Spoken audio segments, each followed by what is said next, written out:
নে নে, তোরা তাড়াতাড়ি খাওয়া শেষ কর, মাঠে যেতে হবে যে। দেরি হলে জমিদার মশাই অনেক বকাবকি করবেন।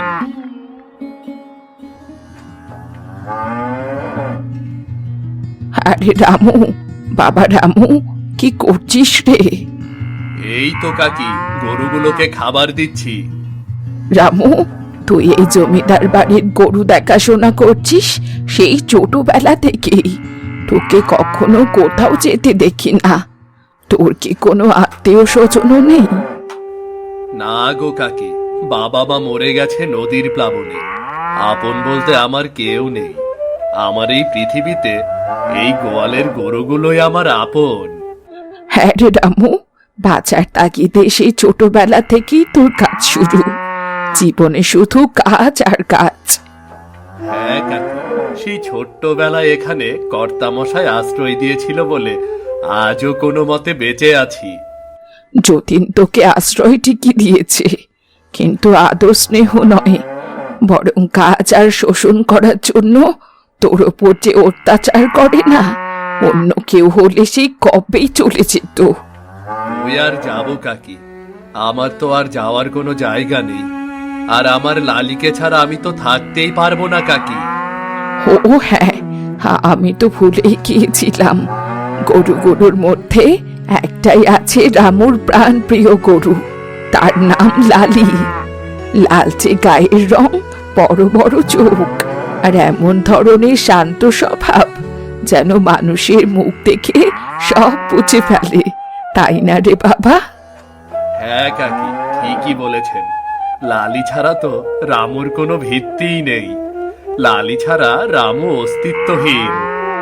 আচ্ছা রে রামু, তুই তোর লালিকে নিয়ে ভালো থাক। দোয়া করি সারা জীবন একসাথে থাক। আমি গেলাম রে রামু। আচ্ছা কাকি, অনেক ধন্যবাদ আপনাকে, অনেক ধন্যবাদ।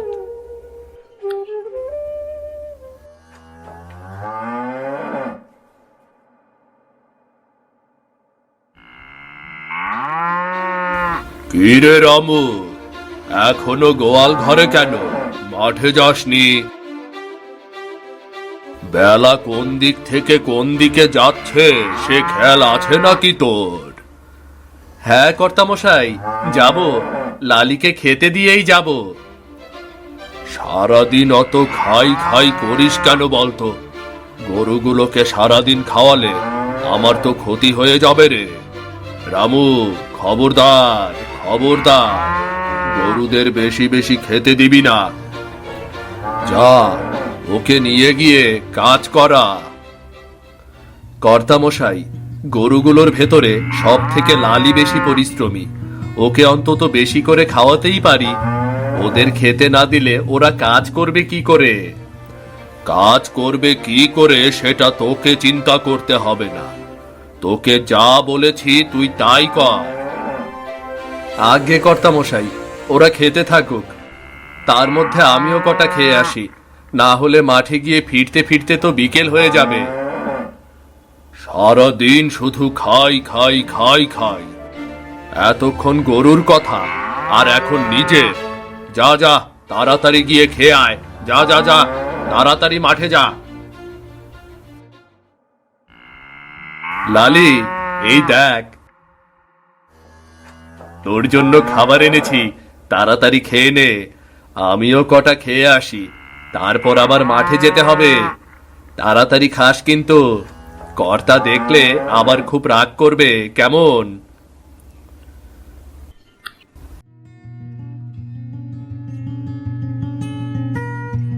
গিন্নিমা, ও গিন্নিমা, গিন্নিমা। আরে এই, কি হয়েছে? সাত সকালে ডেকে এমন সারা বাড়ি মাথায় কেন তুলছিস? কি হয়েছে এটা কি? না মানে, মাঠে যাব তো, তাই যদি কটা ভাত দিতেন। সারাদিন খাওয়া ছাড়া তো কিছুই বুঝিস না। একটু শান্তিতে ঘুমোচ্ছিলাম, সেটা নষ্ট না করলে তো তোদের ভালোই লাগে না। মাফ করবেন গিন্নিমা, আমি বুঝতে পারিনি আপনি ঘুমোচ্ছিলেন। আমি চলে যাচ্ছি গিন্নিমা। ইস, ঠং, গিলতে এসেছিস? ভাত নিয়ে যা, না হলে একটু পর এসে আবার ডাকবি।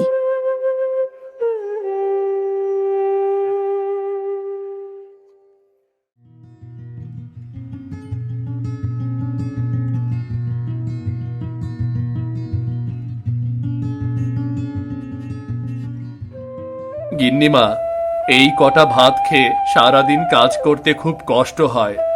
যদি কটা ভাত বাড়িয়ে দিতেন। যা দিয়েছি তাই খা, তোর কর্তা ওটুকু করেই ভাত দিতে বলেছে।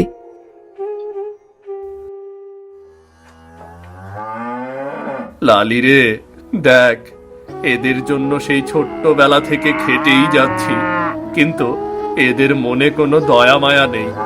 দুবেলা একটু পেট ভরে খেতেও দেয় না রে, একটু পেট ভরে খেতেও দেয় না। এরা অমানুষ, এরা আমাদের কষ্ট বোঝে না রে রামু, এরা সব অমানুষ।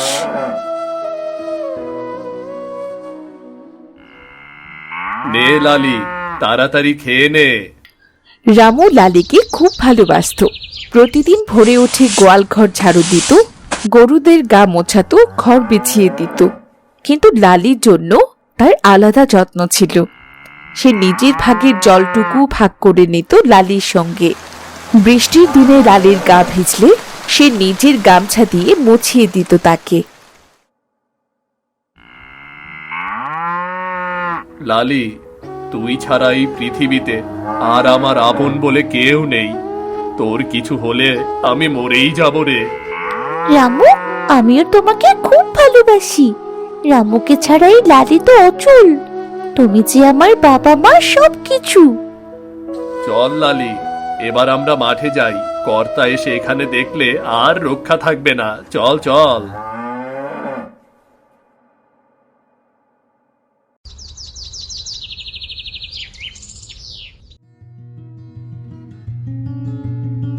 এই রামু, নে লালিকে এই গাড়িতে বাঁধ। আজকে এই কাঠগুলো সব মাঠে থেকে উঠিয়ে বাড়িতে নিতে হবে।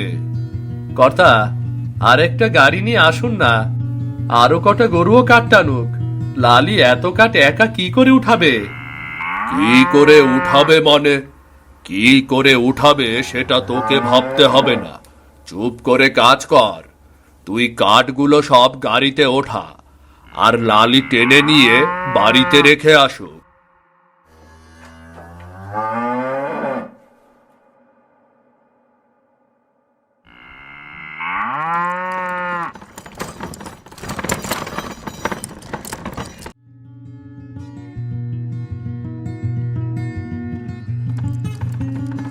লালি, তোর খুব কষ্ট হচ্ছে তাই না?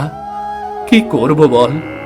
আমার যদি সামর্থ্য থাকতো তবে আমি তোকে দিয়ে কোনো কষ্টই করাতাম না রে লালি, কোনো কষ্টই করাতাম না। আমি জানি রামু, আমি জানি সেটা। আর এই জন্যই তো তোমাকে আমি এত ভালোবাসি। তোমার সব কথা মেনে চলি। নে লালি, একটু পানি খেয়ে নে। তোর তো অনেক কষ্ট হয়ে গেছে রে।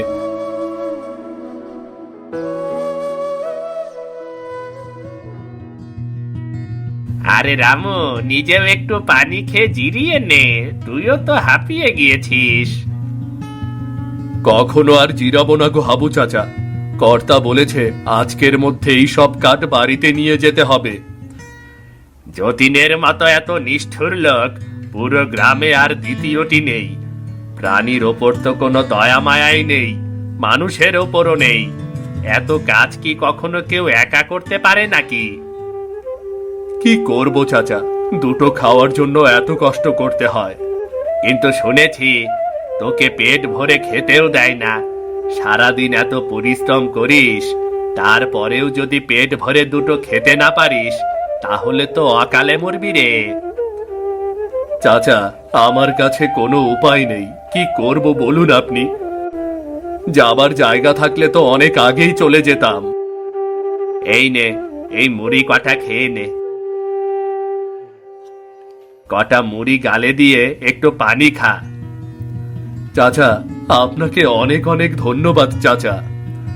আচ্ছা, আমি আসি রে, খেয়ে নিয়ে কাজ করিস কেমন? আচ্ছা ঠিক আছে চাচা, ঠিক আছে।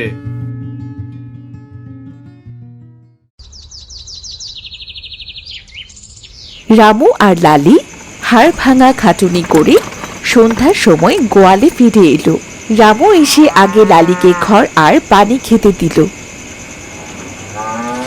নে লালি, কর্তা আসার আগে তাড়াতাড়ি কটা পেট ভরে খেয়ে নে। না হলে আবার অল্প করে খড় দিতে বলবে। রামু রে, তুমি আমার জন্য কত ভাবো, কিন্তু আমি তোমার জন্য কিচ্ছু করতে পারিনি।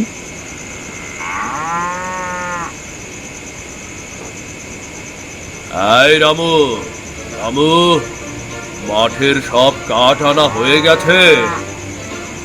জি কর্তামশাই। ইরে, লালিকে এত খড় দিয়েছিস কেন রে? তোকে না বলেছি কম করে খেতে দিতে? তুই তো দুদিনে আমার জমিদারি ধ্বংস করে দিবি রে। না মানে কর্তা, আজ তো লালি অনেক কষ্ট করেছে, তাই একটু বেশি খড় দিয়েছি আর কি। আমাকে ধ্বংস করার বুদ্ধি, তাই না? আজ তোর খাবার বন্ধ। আমার কথা কানে নিস না। আজ তুই না খেয়ে থাক, তাহলে যদি তোর হুঁশ ফেরে। কর্তা, এমন করবেন না। আজ অনেক কষ্ট করেছি, খুব খিদে পেয়েছে আমার। না খেলে আমি মরে যাব কর্তা, আমি মরে যাব। আরে ধুর, মরে গেলে তুই যাবি, তাতে আমার কি? সর সর, আমাকে যেতে দে, যেতে দে আমাকে। আমাকে খেতে দিয়ে নিচে না খেয়ে থাকবে গো রামু? কেন কেন খেতে দিতে গেলে আমাকে? লালি, তুই খেয়ে নে, মন খারাপ করিস না। আমার কিচ্ছুটি হবে না লালি, কিচ্ছুটি হবে না। থাক, আর আদর করতে হবে না। সারাদিন অনেক পরিশ্রম করেছিস, এবার খেয়ে একটু বিশ্রাম নে। আমিও গিয়ে একটু বিশ্রাম করি। একবার গ্রীষ্মকালে রামুর পা কেটে দাগ হয়ে ফুলে ওঠে, কিন্তু তবুও সে কাজ থামায় না। গরুগুলোকে মাঠে নিয়ে যাওয়া, ফেরা, তারপর গোয়ালে খাবার দেওয়া সবই একা হাতে করে।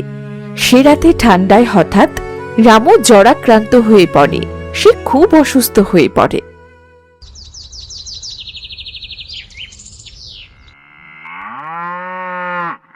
কি রে, হতচ্ছাড়াটি এখনো গোয়াল ঘরে আসেনি? বাইরের সব কাজ এখনো ফেলানো। দাঁড়া, আজ ওর একদিন কি আমার একদিন।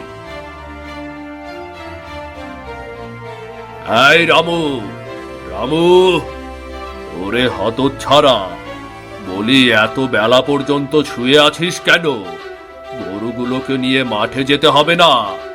খাবারটা কি ফ্রিতে আসে নাকি রে? কর্তা, আজ আমার শরীরটা খুব খারাপ, জ্বরে গাটা পুড়ে যাচ্ছে, ঠিক মতো দাঁড়াতেও পারছি না আমি। ওসব হলো কাজ না করার বাহানা। কাজ না করলে কিন্তু কপালে ভাত জুটবে না, এই বলে দিলাম। কাজ করেই বা ভাত কবে জুটলো?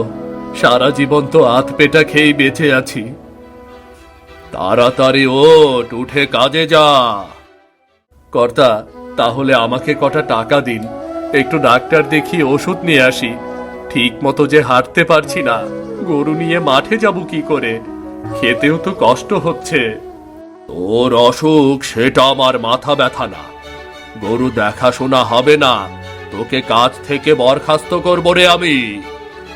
কর্তা, আমি সেই ছোটবেলা থেকে আপনার বাড়িতে কাজ করছি, কখনো আপনার কাছে কিছুই চাইনি।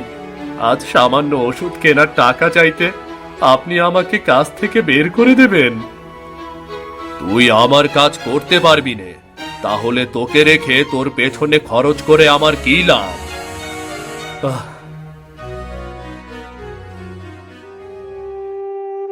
জমিদারের কথা শুনে রামুর চোখে জল চলে আসে। সে কিছু না বলে খুঁড়িয়ে হেঁটে ফিরে আসে মাচান ঘরে। লালি তার পেছন পেছন এসে দাঁড়ায়। সে শান্তভাবে তাকিয়ে থাকে। লালি রে, এই দুনিয়ার মানুষ বড্ড স্বার্থপর রে। যতক্ষণ তাদের কাজ করবি, ততক্ষণ তাদের কাছে তোর মূল্য আছে। আর যেই তুই তাদের কিছু করতে পারবি না, তখনই তোর মূল্য নাই হয়ে যাবে রে, নাই হয়ে যাবে। আমি জানি রে রামু, মানুষ খুবই স্বার্থপর। এরা এতে স্বার্থ ছাড়া এক পাও চলে না। সেই রাতেই রামু অজ্ঞান অবস্থায় চোখ বন্ধ করে কাঁপতে থাকে। জমিদারের বাড়ি থেকে কেউ রামুকে এক বেলার জন্যেও খাবার দেয় না। এমনকি দেখতেও আসে না। শোনো, রামু তো খুব অসুস্থ, বলি ওকে দিয়ে তো এখন আর কোনো কাজ নেই, তা করবেটা কি? কি আর করব, আবারও একটা রাখাল রাখতে হবে। দেখি, হাবু কাল একটা রাখাল আনবে, কাল থেকে সেই আমাদের গরুগুলো দেখাশোনা করবে। আর ওকে ওকে কি করবে? কি আবার করব, ও ঘরে মরলে মরুক, বাঁচলে বাঁচুক, ও আমার দেখার বিষয় না। রামুর এমন করুণ পরিণতি দেখে সেই রাতে লালি জঙ্গলে গিয়ে এক ছড়া কলার কাঁধি শিঙে নিয়ে ধীরে ধীরে রামুর মাথার এক পাশে রাখে, আর তার জিহ্বা দিয়ে সে রামুকে ডেকে তোলে। কিরে লালি, কিছু বলবি? কলা এনেছিস আমার জন্য?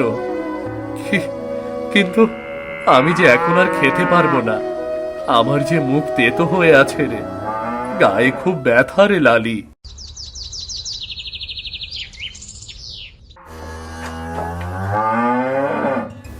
এই যে, এটা হলো আমার গোয়াল ঘর, আর এগুলো হলো আমার গরু। তোর কাজ হলো এদের দেখাশোনা করা। কর্তামশাই মনে হয় নতুন রাখাল নিয়ে এলো। সময়ের সাথে সাথে এত তাড়াতাড়ি মানুষের পরিবর্তন হয়, আমার প্রয়োজন এদের কাছে এত তাড়াতাড়ি শেষ হয়ে গেল। শোন দিনু, গরুগুলোকে খাটাবি বেশি, খাওয়াবি কম। খবরদার, আমার কথার অবাধ্য হবি না, তাহলে কিন্তু তোর খাওয়া দাওয়া সব বন্ধ থাকবে। আগে কর্তা মশাই, আপনার কথাই ঠিক।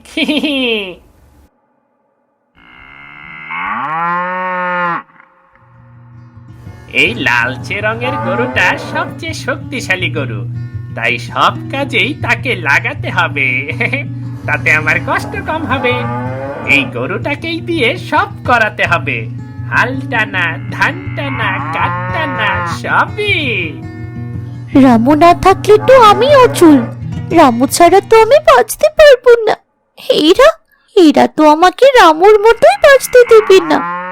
চল, সব মাঠে চল, তোকে দিয়ে বেশি কাজ করিয়ে কর্তাকে খুশি করাতে হবে, তবেই তো আমার টাকা হবে রে, টাকা।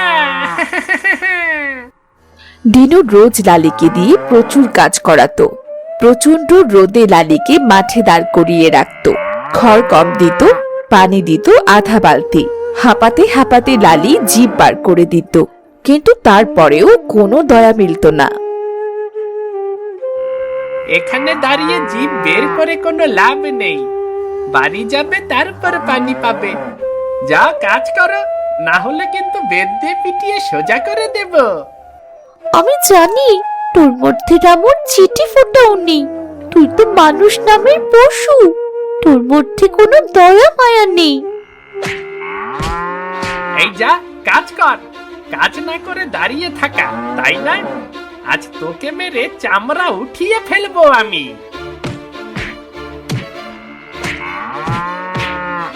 আরে রে রে, লালিকে অমন করে মারছো কেন?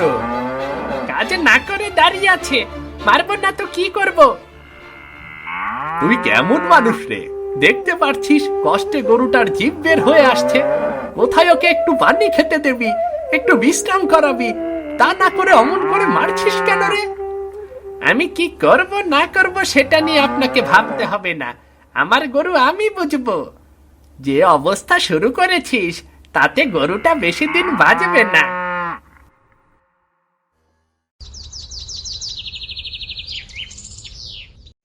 দিনু ঘুমিয়ে পড়ার পর রাতে লালি জখম পা টেনে আবার ছুটে গেল জঙ্গলে। সেখান থেকে শিঙে করে কিছু ফলমূল নিয়ে রামুর ঘরে এলো। রামু তখন ধুকছে মাটিতে, গায়ে জ্বর, তার শরীর পুড়ে যাচ্ছে। লালি, লালি তুই এসেছিস, তোর কথা খুব মনে পড়ছিল রে। ভেবেছিলাম শেষ দেখাটাও হয়তো হবে না। আমার যে অন্তিম সময় চলে এসেছে রে লালি, অন্তিম সময় চলে এসেছে। আমার সাথে থাকলে আমি তোমাকে সুস্থ করে তুলতাম, দিনে দিনে যে কাজের চাপে আমি অসুস্থ হয়ে যাচ্ছি। আমার কিছুই করার নেই রে রামু, আমার কিচ্ছু করার নেই।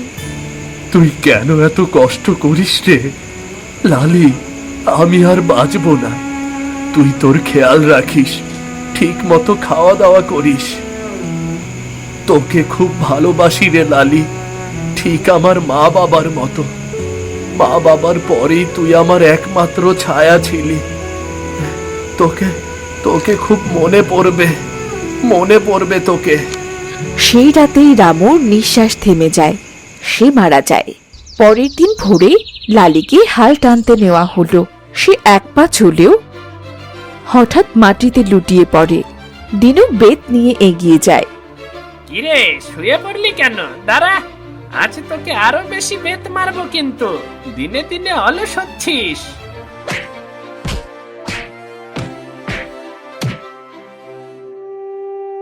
আর না, আর মারিস না। এই গরুটাও তো একটা প্রাণী, আর কত মারবি? তোর মনে কি একটুও মায়া দয়া নেই নাকি?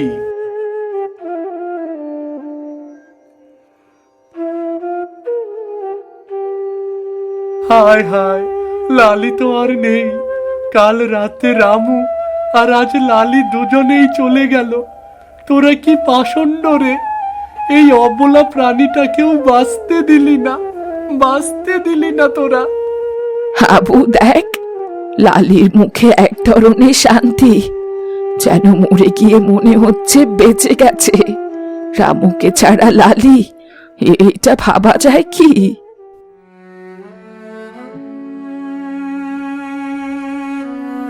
সারা গায়ের লোকজন একসাথে জড়ো হয়। রামুর মৃতদেহ মাটিতে রাখা, আর তার পাশে নিথর হয়ে পড়ে আছে লালি। জমিদার চুপচাপ দাঁড়িয়ে আছে। সবার সামনে তিনি মুখ তুলতে পারছেন না।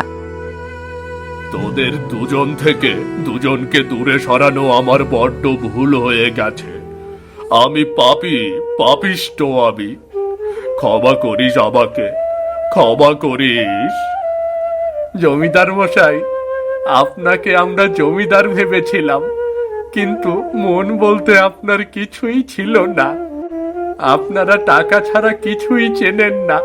গরুরও মন থাকে, আর রামু তো মানুষ ছিল। লালি রামুকে ভুলতে পারলো না, আর আপনি মানুষ হয়ে মানুষের বিপদে এলেন না পাশে। আমি তো কিছুই বুঝিনি, শুধু দুধ, খড়, খাটুনি, এই হিসাব কষেই জীবন কাটালাম। ভালোবাসার হিসাব তো ছিল না। ভালোবাসা কাকে বলে সেটা কখনো বুঝিনি আমি। রামু সব সময় আমাদের আপন মেনে গেছে, কিন্তু আমরা ওকে কখনো আপন মনে করিনি। থাকার অহংকারে আমরা অন্ধ হয়ে গিয়েছিলাম, মানুষকে মানুষ মনে করিনি। হ্যাঁ গো, আমি বড্ড বড় অপরাধী। সবাই আমাকে শাস্তি দাও, শাস্তি দাও, সবাই আমাকে শাস্তি দাও। আমার বড্ড ভুল হয়ে গেছে, সবাই আমাকে শাস্তি দাও। রামু আর লালি আমাদের বুঝিয়ে দিয়ে গেল, ভালোবাসা কেবল মানুষে মানুষে হয় না, ভালোবাসা প্রাণীতেও বোঝে। আর পশুরা এটাও বোঝে, কার গলা শ্রদ্ধার, কার ছোঁয়া নির্ভরতার। যারা কেবল স্বার্থ দেখে তারা হয়তো তাৎক্ষণিক লাভ করে, কিন্তু তারা চিরতরে হারিয়ে ফেলে জীবনের সবচেয়ে মূল্যবান জিনিস, সম্পর্ক। রামু আর লালি আমাদের মনে করিয়ে দেয়, মন দিয়ে দেখলে পশু মানুষ হয়ে ওঠে, আর মন না থাকলে মানুষও পশুর চেয়ে নিষ্ঠুর হয়ে যায়। লালি আর রামুর কথা সবাই মনে রাখবে। ওদের ভালোবাসা সারা গ্রামের জন্য একটা নিদর্শন হয়ে থাকবে, একটা নিদর্শন হয়ে থাকবে।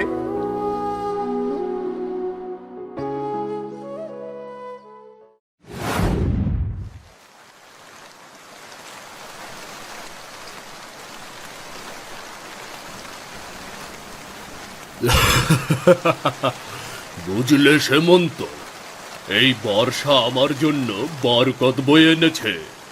গায়ের সব জেলেরা এবার খালে নামবে, মাছ ধরবে, আর আমি সেই ইলিশ, বোয়াল, কই সব কিনে বাজারে চালান করে দেব। বুদ্ধিটা কেমন করেছি বলতো? বাবু, আপনার বুদ্ধির প্রশংসা করতে হয়। শুনেছি বাবু, এবার অনেক বড় বড় ইলিশ পাওয়া যাবে। গায়ের সব জেলেরা যদি এক হয়ে মাছ ধরে, তাহলে তো এই মাছে বাজারে একেবারে ইলিশের ছড়াছড়ি হয়ে যাবে। হে, শোনো শ্যামন্ত, আমি আরেকটা বুদ্ধি করেছি। এই খালপাড়ের যে জমিটা আমার আছে, ওটা নিয়ে যত হুড়োহুড়ি, সেটা নিয়েও একটা ভালো ফন্দি এঁটেছি। আমি ঘোষণা দেব, জেলেদের মধ্যে যে সব থেকে বেশি ইলিশ মাছ ধরতে পারবে, তাকে খালের জমিটা দিয়ে দেব। এ কি বলছেন বাবু? বর্ষার দিনে খালপাড়ের জমিতে ভালো আমন ধান চাষ হয়। আপনি যদি জমিতে চাষ করেন, তাহলে তো অনেক ফসল হবে বাবু। শোন রে সামন্ত, যে জেলে জমিটা পাবে সে ওখানে ধান চাষ করবে ঠিকই, কিন্তু দিন শেষে সব ধান আমার ঘরে ঢুকবে। আপনার কথা কিছুই তো বুঝতে পারছি না বাবু।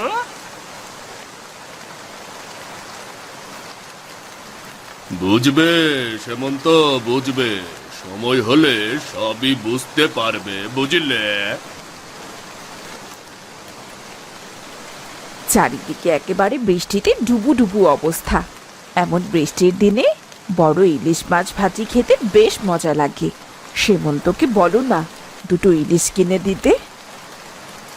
সে তুমি চিন্তা করো না গিন্নি, আমি তো সেই ব্যবস্থাই করছি গো। একেবারে চারদিকে ইলিশের ছড়াছড়ি হয়ে যাবে। তাই নাকি গো? সত্যি বলছো? হ্যাঁ, এখন বরং তুমি আমার জন্য গরম গরম একটু খিচুড়ি রান্না করো তো। বৃষ্টির দিনে একটু খিচুড়ি হলে মনটা চাঙ্গা হয়ে যাবে। তা সেমন্ত, তুমি তাহলে এখন এসো, কেমন? ঠিক আছে বাবু, বিকেলে তাহলে বাজারে দেখা হবে, কেমন?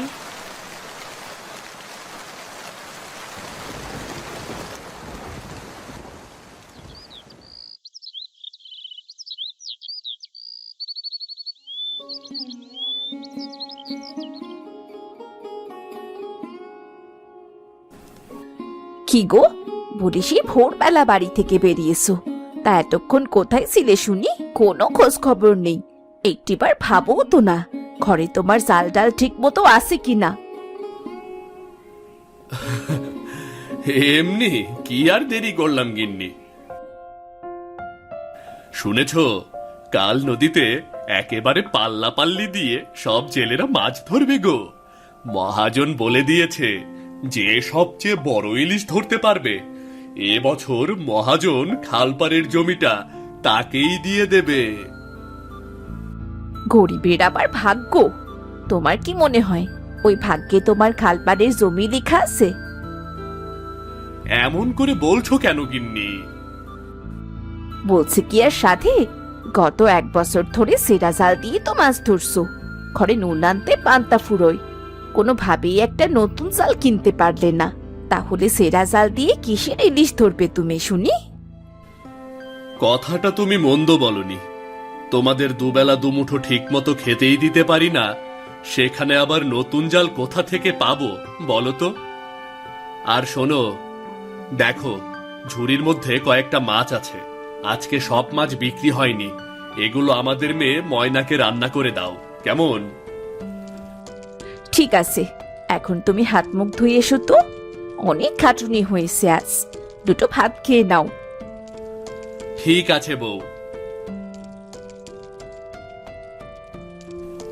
বাবা বাবা, আমার জন্য কি এনেছো? তোর জন্য মাছ এনেছি মা। কেন বাবা, কেন? আমার জন্য লাল টুকটুকে জামা আনোনি? আমার বন্ধু পাখি, ওর বাবা ওর জন্য অনেক সুন্দর জামা নিয়ে আসে। আজ আনতে পারিনি ঠিকই, কিন্তু কাল বড় বড় ইলিশ বেচে তোর জন্য লাল জামা নিয়ে আসবো। তুমি সত্যি বলছো বাবা? হ্যাঁ রে ময়না, হ্যাঁ।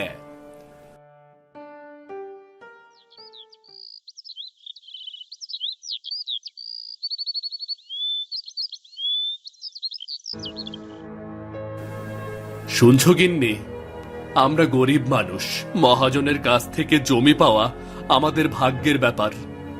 আমাদের পেটেই ভাত জোটে না, তারপর আবার বছর বছর নতুন জাল কেমন করে কিনবো বলো তো?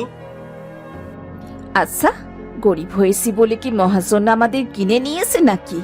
কষ্ট করে মাছ ধরবে, সেই মাছগুলো আবার সব কিনে নেবে, তারপর নিজে চড়া দামে বিক্রি করবে, আর তোমরা গরিব জেলেরা ন্যায্য মূল্যটাও পাবে না। মহাজন এই কাজটা একদম ঠিক করছে না। ঠিক ভুল বলতে গেলেই তো মহাজনের কাছে খারাপ হয়ে যেতে হয়। এখন যে দুমুঠো ভাত খাচ্ছি, এ দুমুঠো ভাতও আর জুটবে না।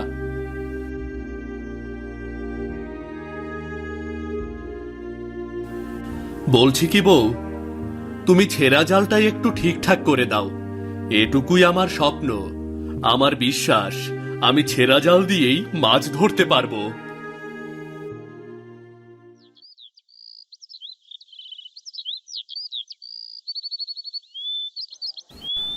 কি রে মিলু, আজ কতগুলো ধরলি রে? মহাজন, অনেক মাছ ধরছি, ঝুড়ি পুরা ভর্তি। তাহলে আজকে তোর ভাগ্য ভালো। মাছগুলো ঝুড়ি ধরে নিয়ে আরদে ঢেলে দিয়ে আয়, আর যাবার সময় আমার বাড়ি থেকে টাকা নিয়ে যাস। হিসাব খাতায় লিখে রাখা আছে। আরে মদন, তুই কেমন করলি আজ? কতগুলো পেয়েছিস রে? পেয়েছি মহাজন, অনেক পেয়েছি। এই ঝুড়িটা শুধু একার নয়, আরো অনেক আছে নৌকায়। তাই নাকি রে? তাহলে তো বেশ ভালো। শুনেছিস নাকি আগামীকাল কিন্তু সবাই একসাথে মাছ ধরবে নদীতে? হ্যাঁ বাবু, শুনেছি। আজকে পাওনাটা মিটিয়ে দেবেন, নতুন একটা জাল কিনতে হবে যে বাবু। ও ঠিক আছে, ঠিক আছে, খাতায় আছে, তবে হিসাব দেখে তারপর দেব, বুঝলি?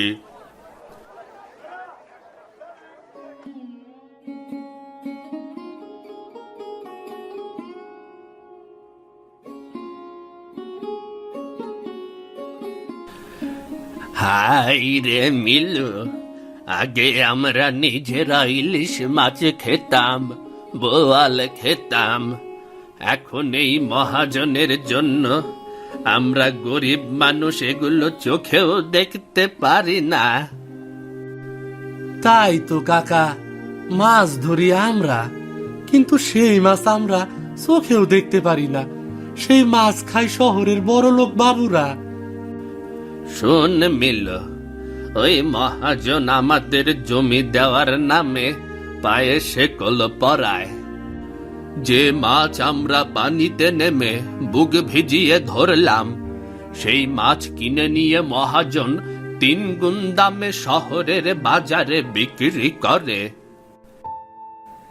আপনি ঠিক কথা কইছেন কাকা। আজ যদি একটা শক্ত হাত থাকতো, একটা জোর আওয়াজ উঠতো গায়ে, তাইলে মহাজনের হিসাব উল্টায় যাইতো।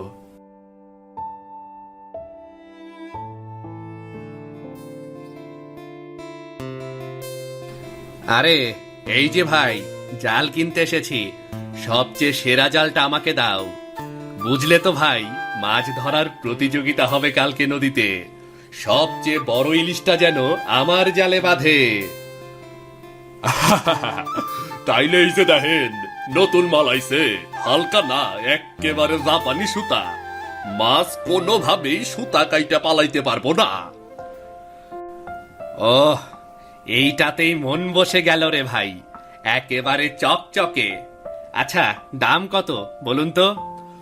দামটা একটু বেশি হইব আর কি, কিন্তু আপনার লাইগা একেবারে 1500 টাকা রাখমু। জাল যদি একের হয়, তাহলে আমি 1500 টাকা দিয়েই নেব। সে আপনি চিন্তা কইরেন না, বড় মাছ 100তে 100 বাঁধবো। তয় আজ রাইতে জালটা ভিজাই রাখেন, তারপর সকাল হইলে জালটা সুন্দর কইরা রইদে মেইলা দিয়া দিবেন, কেমন? ঠিক আছে, তাহলে ভাই এখন আমি আসি। আহারে কমল, এবার নদীর বড় মাছ তোর কপালে জুটবে না। একেবারে জাপানি সুতার জাল কিনেছি। তাহলে আমি পাবো খালপাড়ের জমি।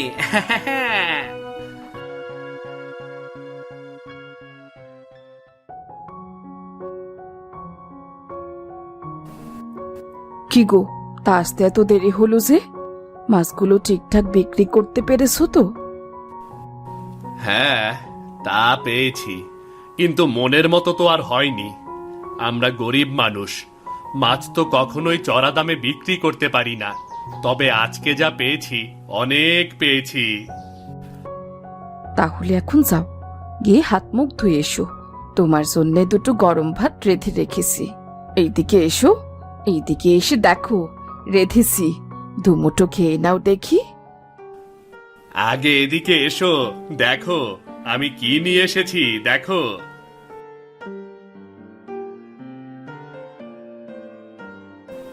এই দেখো কি এনেছি, একেবারে জাপানি সুতা দিয়ে বোনা।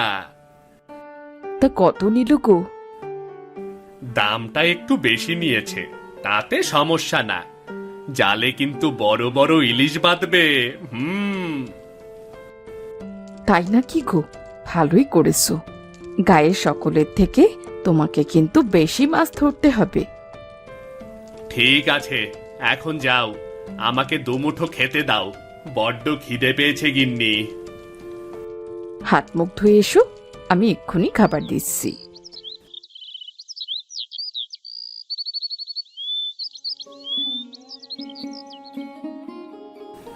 বুঝলে বউ, আমি ভেবেছিলাম তোমারে হাতের বালা দুটো বিক্রি করে নতুন জাল কিনব, কিন্তু আজকে মহাজন আমাকে বেশ কয়েকটা টাকা দিয়েছে, তাতে তোমার এই হাতের বালা দুটোর আর বিক্রি করতে হলো না।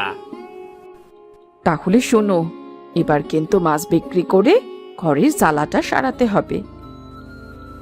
ঘরের চাল আর সারাবো কি, তোমাকে একেবারে পাকা ঘর করে দেব। দেখিস বউ, এবছর আমি বড় বড় ইলিশ ধরবো। খালপাড়ের বড় জমিটা এবার আমি নেব বউ।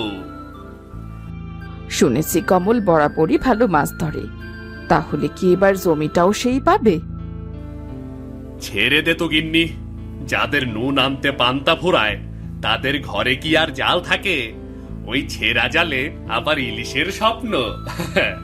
এবার দেখিস, খালের পাড়ের জমিটা আমি পাবো। তাহলে তো আমাদের পাকা ঘরের স্বপ্ন পূরণ হবে এবার। সারাটা জীবন তো ঘরের ঘরেই থেকে গেলাম। জমিটা একবার পেতে দে, তখন আর অভাব থাকবে না। নতুন করে একটা পাকা ঘর করে দেব।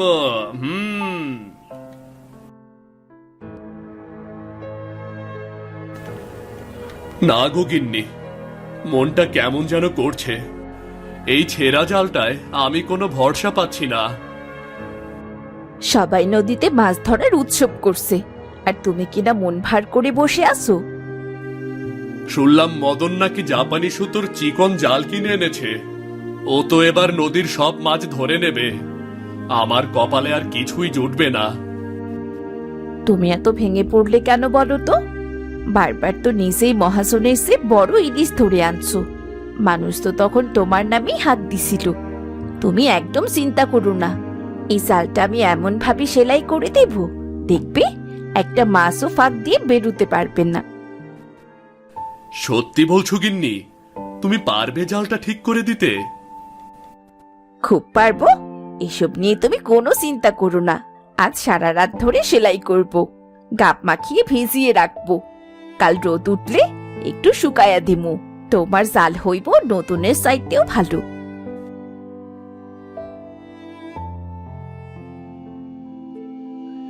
বাবা, ও বাবা, তুমি মাছ ধরতে পারবে তো বাবা? তুমি না পারলে আমার লাল জামা কি করে আনবে বলো তো? হ্যাঁ রে মা, তুমি কোনো চিন্তা করো না, তোমার লাল জামা আমি ঠিকই আনবো।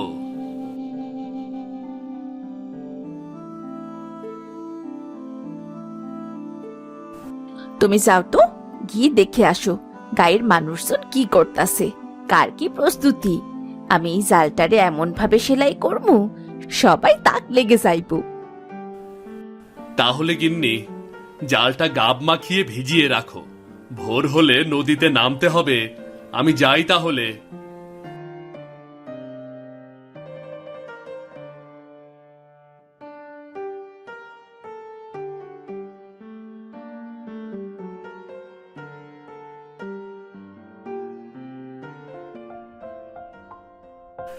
আরে কমলদা, মাছ ধরার কেমন প্রস্তুতি নিলা? কি আর প্রস্তুতি নেব বলতো? আমার তো সেই পুরনো জাল।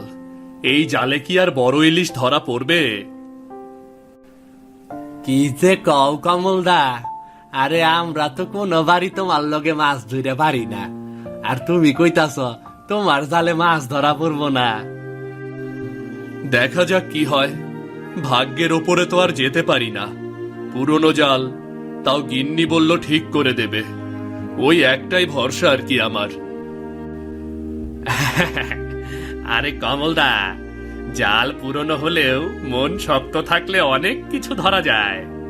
শুনেছ তো কমলদা, এবার আমি জাপানি জাল কিনে এনেছি, চিকন সুতো একেবারে। মাছ একটাও বাইরে যেতে পারবে না। দেখা যাক খালের জমিটা এবার কে পায়। তাইলে তো মদন দা, এইবার তো মনে হইতাছে নদী ফাঁকা করে ফেলবা।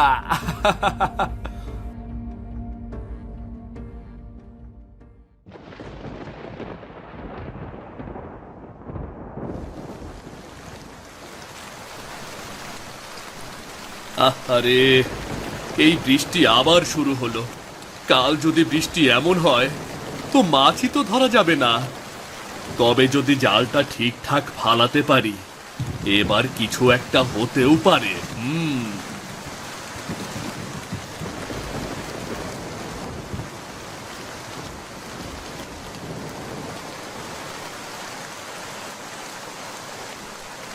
বৃষ্টিতে ভিজছো তুমি? চলো তো চলো, ভেতরে যাও, তোমার কাপড়টা পাল্টে নাও।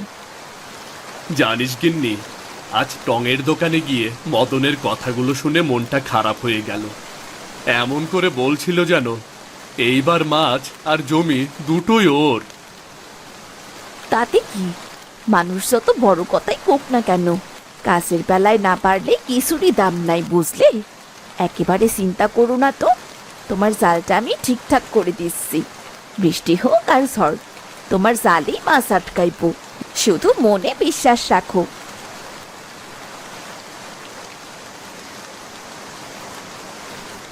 কি গো মদন, বৃষ্টি তো অনেক হইতাছে, রাস্তা খুব পিচ্ছিল। ওই খালপাড়ির রাস্তায় কিন্তু যাইও না, একবার যদি পইরা যাও না, মানুষ পাইবা না তোলার। আরে আরে, কিচ্ছু হবে না। ওদিকে না গেলে আমি পেছনে পড়ে যাব। বেশি দেরি হলে মহাজন তো দাঁত কামড়িয়ে বসে থাকবে। আমি ঠিক সামলাতে পারবো, ঠিক সামলাতে পারবো। তুমিও কিন্তু সাবধানে যাইও, চোখে জল আসছে আমার। খালপাড়টা কিন্তু রাস্তা নাই বৃষ্টিতে।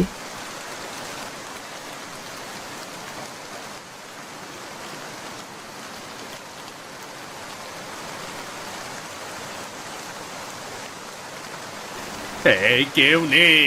হায় আল্লাহ, কেউ কি নেই? সাহায্য করো, আমি পড়ে গেলাম আমি।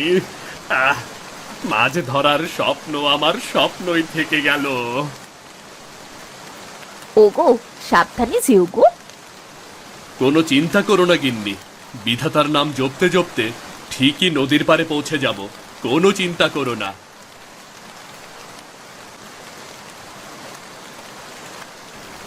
শুরু করো, সবাই যার যার জাল ফেলো। আজকে যে বেশি মাছ ধরবে সেই পুরস্কার পাবে।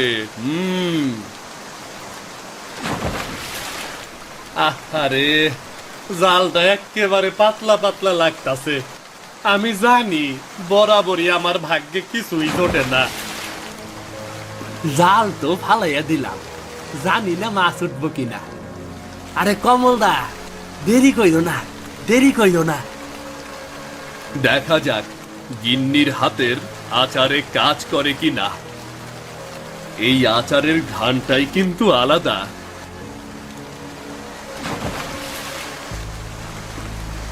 এই তো এই তো মনে হচ্ছে মাছেরা আসতে শুরু করেছে।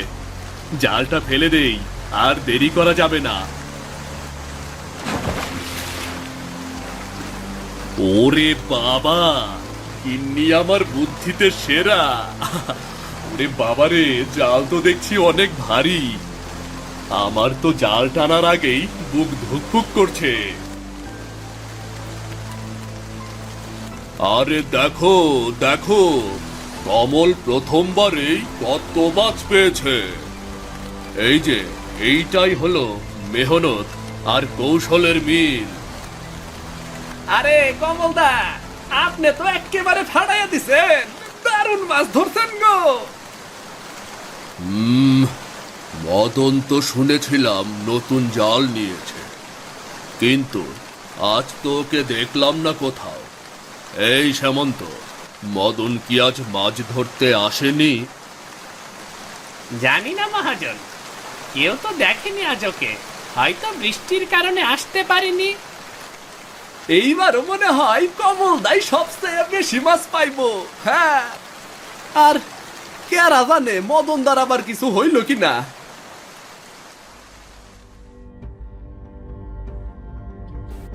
কতবার কইছিলাম এই রাস্তা দিয়া যাইও না, তোমার এই অতিলোভ আজ তোমারে একেবারে নিঃস্ব করে দিল। কেন, তোমার জাপানি জাল দিয়া ইলিশ ধরবা না?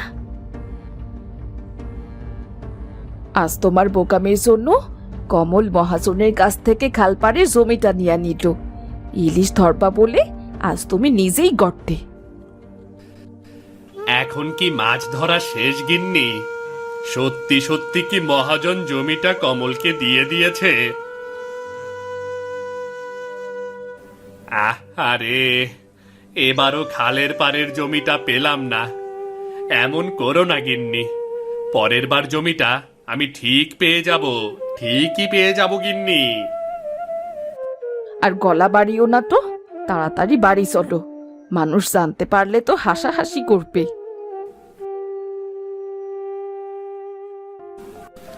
বাহ বাহ, আমার গিন্নির বুদ্ধি আছে বলতে হয়। এমন মধুর আচার বানিয়েছে, নদীর মাছ সব চলে এসেছে। আহ, এমন বড় ইলিশ এর আগে আমি কখনো দেখিনি। মেয়ে আমার বড্ড বায়না ধরেছে, আজকে মেয়ের জন্য বড় একটা ইলিশ বাড়িতে নিয়ে যাব। কমলদা, আরে মদনের কি হইছে? জাল কিনা সেই তো বড় বড় কথা কইছিল, কিন্তু শেষমেশ মাছ ধরতেই আইলো না। কি আর বলবো রে রঘু, মনে হয় মদনের বউয়ের সাথে ঝগড়া হয়েছে। সরো তো দেখি, কমলের মাছটা দেখি। ওরে বাবা, ঝুড়ি তো একেবারে রূপালী ধনভাণ্ডার। সবই আপনাদের দোয়া বাবু। বলি কমল, তোমার বউ কি জাদু জানে নাকি? আচ্ছা, কি জাদু জানে বলো তো? কেমন আচার বানিয়ে দিল, নদীর মাছ সব তোমার কাছেই এলো। সবই ওপরওয়ালার ইচ্ছা। বাবা কমল, তুমি তো আজকে বাজার ফাটিয়ে দিলে। এইবার তো চড়া দামে বড় ইলিশগুলো আমি বেচতে পারবো। মহাজন, এবার কিন্তু আমাকেই দিতে হবে খালপাড়ের জমি। আরে হবে হবে হবে, শান্ত হ। খালপাড়ের জমি তো পাবি। আমি খুশি হয়ে খালপাড়ের জমি তোর নামেই লিখে দিলাম। যা যা যা। মহাজন, মদন যদি এই খবর জানতে পারে, দুঃখে কষ্টে বাড়ি ছাইরা তো চইলা যাইব। শোনো রঘু, যে আমাকে বেশি লাভবান করতে পারবে, আমি তো বলেছি তাকেই পুরস্কৃত করব। কমল আমাকে পুরো 1 বছর যত লাভ হতো সব একেবারে দিয়ে দিল। যা কমল যা, মাছগুলো তাজা থাকতে থাকতে তাড়াতাড়ি আড়তে নিয়ে চল।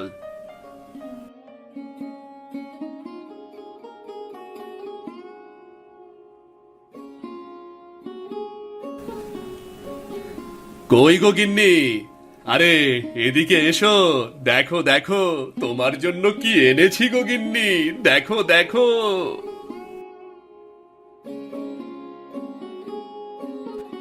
আরে এত বড় ইলিশ, হ্যাঁ তো বড় ইলিশ তো আমি বাপের জন্মেও দেখিনি গো।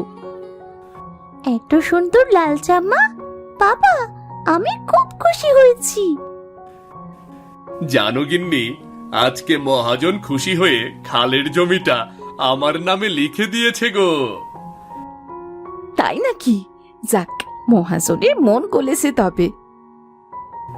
আজ থেকে আমি তুমি ময়না সুখে দিন কাটাবো, আমাদের একটা পাকা বাড়ি হবে, আর কোনো দুঃখ থাকবে না গো।